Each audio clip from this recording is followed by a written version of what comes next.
जय श्री राम दोस्तों। जहां बांग्लादेश एक तरफ हिंदुस्तान के साथ बेकार की लड़ाई में व्यस्त है, वहीं उससे बांग्लादेश से खुद के हिस्से नहीं संभाले जा रहे। जी हां दोस्तों, बांग्लादेश जहां एक तरफ हिंदुस्तान के ऊपर ड्रोन लगाने में व्यस्त था, वहीं दूसरी तरफ एक बहुत बड़ी खबर निकलकर दोस्तों सामने आ रही है। बांग्लादेश के ही पड़ोसी मुल्क म्यांमार ने बांग्लादेश के 271 किलोमीटर के दायरे पर कब्जा कर लिया है। जी हां दोस्तों, आपने बिल्कुल सही सुना।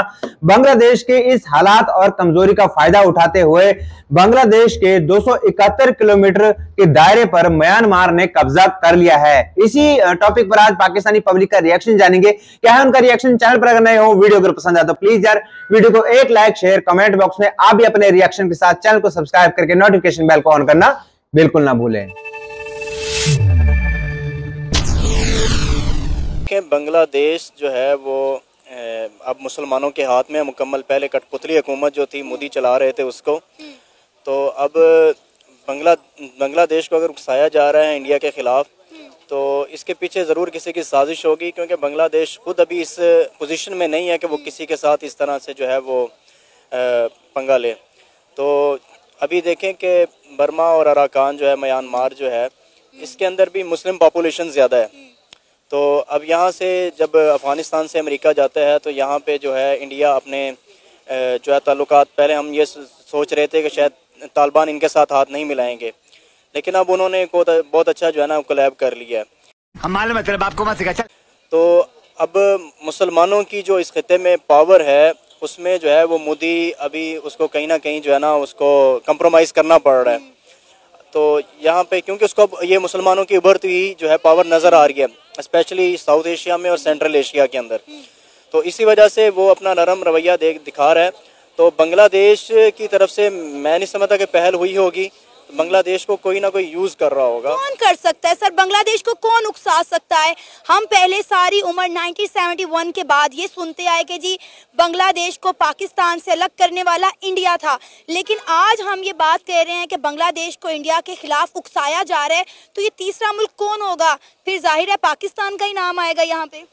शाबाश। नहीं, पाकिस्तान देखें, सिनेरियो तो ये है कि जमात इस्लामी तीनों रीजन्स के अंदर है ना, बांग्लादेश में, पाकिस्तान में और इंडिया के अंदर, ठीक है, मेजॉरिटी के अंदर अच्छे इनकी जमात इस्लामी की पावर है। लेकिन ये सिर्फ पाकिस्तान के ऊपर आप बात नहीं कर सकते, हो सकता है चाइना की प्रॉक्सी बन के कर रहा हो वो। बिल्कुल। चाइना भी इसको यूज़ कर सकता है, चाइना के इंटरेस्ट भी हैं उसके अंदर वो, क्योंकि ऊपर वो जो उनका पूरा खिता है, भूटान है, नेपाल है, उसको सिक्योर करने के लिए, और फिर जो इनका एक्साइज चीन का मामला है, वो अपने इस बॉर्डर को सिक्योर करने के लिए हो सकता है बांग्लादेश को उन्होंने सपोर्ट किया हो चाइना ने। तो इससे पाकिस्तान के बर्बाद, पाकिस्तान के तो अपने हालात अभी फ़िलहाल ऐसे नहीं है, क्योंकि हमारा जो मशरकी बॉर्डर है और मगरबी बॉर्डर, दोनों जो इस वक्त डिस्टर्ब हैं। तो पाकिस्तान इस पोजीशन में नहीं है कि वो कहीं पे तीसरी जगह पे भी जाके टांग फंसा ले। तो सर, ये जो म्यांमार ने बांग्लादेश के 271 किलोमीटर के बॉर्डर पर कब्जा कर लिया है, आप इस पर क्या राय रखते हैं कि जब तक इंडिया की इन्हें सपोर्ट थी, किसी ने इनको मैली आंख से नहीं देखा, लेकिन जैसे ही इन्होंने इंडिया के साथ अपने ताल्लुकात खराब किए हैं, आप देखें उनके बॉर्डर पे कब्जा होना शुरू हो गया है। नहीं, म्यांमार भी असल में इंडिया की, अगर वो उनकी हुकूमत जो है वो भी इंडिया की कठपुतली है। बस हवा निकल गई। म्यांमार की जो मुसलमान है वो इस वक्त कमजोर हालत में है, वो अपनी पावर के अंदर नहीं है। तो म्यांमार को इंडिया सपोर्ट करता है, उसको उसके ऊपर वो जो है वो इन्वेस्ट करता है, उसको यूज़ करता है। पिछली दफ़ा भी आपने देखा कुछ साल पहले, जब ये हमारे बहुत बड़े इन्होंने कत्ले-आम किया म्यांमार के अंदर, और फिर लोगों को जो है वो कश्तियों पर निकलना पड़ा, जगह भी नहीं थी, लोगों के घर जलाए गए हज़ारों लाखों की तादाद में मुसलमानों के। तो म्यांमार के मुसलमान पॉपुलेशन उनकी ज़्यादा है, लेकिन वो पावर में नहीं है, क्योंकि उसको वहाँ की जो कठपुतली हुकूमत है, जिस तरह मोदी हसीना वाजिद को चला रहे थे, म्यांमार की पोजीशन तो इससे भी कमज़ोर है। सही। अरे कहना क्या चाहते हो? तो म्यांमार तो टोटली वो जो है इंडिया के ऊपर जो है वो डिपेंडेंट है। तो यानी आप ये कहना चाह रहे हैं कि म्यांमार ने जो बांग्लादेश के 271 किलोमीटर के बॉर्डर पर कब्जा किया है, उसके पीछे इंडिया की सपोर्ट है? बिल्कुल इंडिया की सपोर्ट है। वहाँ की जो कठपुतली हुकूमतें हैं वो बांग्लादेश के ऊपर जो है वो अपनी मर्जी से तो नहीं जा सकती। मोदी जो है, अब वो ज़ाहिर है मोदी ने हसीना वाजिद का जो है वो मामला, क्योंकि उसको बांग्लादेश सारा उसके हाथ से निकल गया है, अब वो कहीं ना कहीं उन्होंने टेंशन बना के रखनी है। तो यहाँ पे ये हो सकता है कि इंडिया ने उसको आगे किया हो। सर आपको पता है कि इंडिया ने बांग्लादेश को जितने खाने पीने की चीज़ें एक्सपोर्ट की जाती थी उन पर पाबंदी आयद कर दिया है। इसके साथ साथ इंडिया के अंदर जितने बांग्लादेशी रह रहे हैं गैर कानूनी तौर पर, उनके खिलाफ पिछले 3 दिनों से क्रैक डाउन किया जा रहा है। उनके आधार कार्ड चेक किए जा रहे हैं और एक एक बांग्लादेशी को चेक किया जा रहा है और जो गैर कानूनी तौर पर रह रहा है उसे पकड़कर इंडिया से बाहर निकाला जा रहा है। देखिए, बांग्लादेश की जो जियोपॉलिटिकल पोजीशन है वो बहुत कमज़ोर है, क्योंकि नीचे उसके म्यांमार है और ऊपर जो है वो नेपाल और भूटान है, और डायरेक्ट पाकिस्तान की या चाइना के साथ उसका रास्ता नहीं है। तो यहाँ पे इसके लिए ये यानी उसके पास पीछे समंदर का रास्ता बचता है, लेकिन समंदर की भी अच्छी अप्रोच नहीं है उनके पास। लेकिन ये है कि अगर इंडिया ये काम करता है तो इससे जो है वो मोदी की सोच और क्लियर होकर नज़र आएगी कि ये मुसलमानों के अगेंस्ट जो है वो किसी भी हद तक जा सकता है, कि अगर आपकी मर्ज़ी की हसीना वाजिद कठपुतली हुकूमत वहाँ पे नहीं चल सकी तो आप मुसलमानों को बर्दाश्त करने के लिए तैयार ही नहीं है। मजा नहीं आ रहा है। तो अगर ये देखें, इसके दोनों फ़ायदे हो सकते हैं। एक तो वो मजबूरी का फ़ायदा उठा रहा है कि बांग्लादेश इस वक्त कमज़ोर पोजीशन के अंदर है, लेकिन इससे दूसरे रास्ते भी खुल सकते हैं। हो सकता है चाइना जैसे दूसरे ममालिक जो हैं वो बांग्लादेश की सपोर्ट के लिए, उनसे बिजनेस के लिए खुल के सामने आ जाएं। पाकिस्तान तो आ गया ना सामने। जैसे ही इंडिया ने कहा है कि हम खाने पीने की चीज़ें बांग्लादेश को एक्सपोर्ट नहीं करेंगे, तो उन्होंने कहा ठीक है भाई, नहीं करते ना करें, हम पाकिस्तान से मदद ले लेंगे। पाकिस्तान मैदान में आ गया, पाकिस्तान ने खाने पीने की चीज़ें एक्सपोर्ट करना शुरू हो गया है। बिल्कुल ऐसा ही है। वो इस वक्त जो है उसकी लोकेशन का फ़ायदा उठा रहा है इंडिया, मगर ना इसकी हालत अफगानिस्तान के अंदर देखें, ये फ़ौरन उनके घुटने पड़ गया। अच्छा।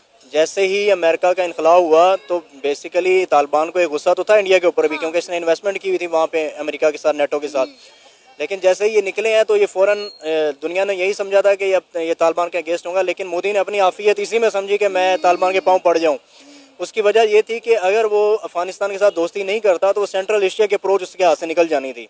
अच्छा, हमको सिखा दिया है। तो वो इंडिया ने यहाँ पे जब मुसलमान जब पावर में होते हैं ना, तो मोदी की जरूरत नहीं होती कहीं पे भी काम करने की। अच्छा। अब वहाँ पे मुसलमानों को कमज़ोर हालत में देख के तो वो उसके ऊपर वो इस तरह के बैन कर रहा है, इस तरह के काम कर रहा है, और वहीं अफगानिस्तान के अंदर के मुसलमान जो है वो ताकत के अंदर आए हैं तो उनके पाँव पड़ गया।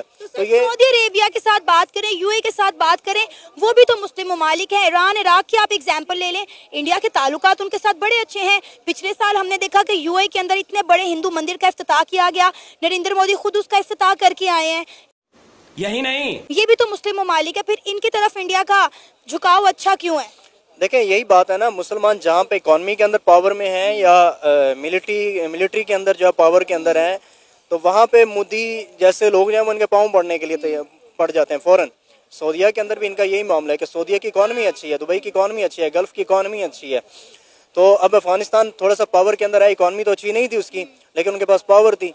तो अब यहाँ पे मोदी फ़ौरन पाँव पड़ गया। अब यहाँ पे जो हमारे इनके खिते के मुसलमान हैं, जो खुद इंडिया के या म्यांमार के या भूटान के या इसके बांग्लादेश के मुसलमान हैं, इनकी अभी कमज़ोर पोजीशन की वजह से उसका फ़ायदा उठा रहा है। वगरना दुनिया के अंदर मुसलमान तो ओवरऑल जो हैं वो मजबूरी है सबकी, क्योंकि हमारे 60+ कंट्रीज़ हैं, इस्लामिक कंट्रीज़। लेकिन हमें किसी की सपोर्ट नहीं है, हमें तो ओआईसी की भी सपोर्ट नहीं है। अब आप ये देखें कि बाकी ममालिक में यूनिटी कितनी है और इस्लामी ममालिक में यूनिटी कितनी है, आपके सामने है। ये तो तोड़ा गया ना, ये तो पूरा एक जो ये दुनिया के अंदर ये कॉलोनीज का सिस्टम आया है, तब से ये इराक ईरान की वार अरब के अंदर उलझा के रखा इनको। एक चोर होता है ना दोस्तों, एक चोर होता है, वो दूसरे शरीफ इंसान को भी चोरी समझता है। तो पाकिस्तान खुद एक चोर है, तो वो हिंदुस्तान को भी इस वक्त चोरी समझ रहा है। दोस्तों, मैं यहाँ 2 से 3 मुद्दों पर रोशनी डालना चाहूंगा। पहला, जब बांग्लादेश के अंदर हमारी हिंदू कम्युनिटी को टारगेट किया जा रहा था, हमारी बहन बेटियों का शरेआम रेप किया जा रहा था, तब पाकिस्तानियों की ये कहां गई थी, इंसानियत कहां गई थी पाकिस्तानियों की? तब को तो कोई कुछ भी नहीं बोला कि बांग्लादेश ये गलत कर रहा है। और आज जब हिंदुस्तान आगे आकर उनका खाना पीना रोजी रोटी बंद कर रहा है, उनको भेजना बंद कर रहा है, तो ये लोग बोल रहे हैं कि हम लोग मुसलमानों के साथ गलत कर रहे हैं। मतलब उनको खाना ना देना वो हमारी मर्जी है, हम एक्सपोर्ट करें ना करें वो गलत है, लेकिन वो बांग्लादेश के अंदर जो हमारी हिंदू कम्युनिटी के साथ कर रहे हैं वो सही था। तो ये है इनका जस्टिस, ये है पाकिस्तानियों का जस्टिस। और ये लोग जैसे कहते हैं ना कि हमारे मोदी जी यहाँ पैरों में पड़ गए, वहां पैरों में पड़ गए, वो कहीं भी, वो तुम लोगों की आदत है पैरों में पड़ना, ठीक है। और वो भी कुछ भी नहीं, सिर्फ 2 वक्त की रोटी के लिए तुम लोग हर किसी के पैरों में गिर जाते हो। ये तुम्हारी आदत थी, है और रहेगी। तुम लोग कभी तरक्की नहीं कर पाओगे। कहना मोदी जी का कि पाकिस्तान को मारने की जरूरत नहीं है, पाकिस्तान अपनी मौत एक दिन खुद मर जाएगा, और वही कुछ अब बांग्लादेश के साथ होगा। और अगर नहीं हुआ है ना तो हम जरूर करेंगे। अभी तो म्यांमार ने उसके ऊपर कब्जा किया है, आने वाले टाइम में पूरा बांग्लादेश हिंदुस्तान कहलाएगा, ये दोस्तों मैं आपको लिख कर देता हूं। तब तक के लिए मेरे साथ दोस्तों गर्व से कहो, जय हिंद, जय भारत।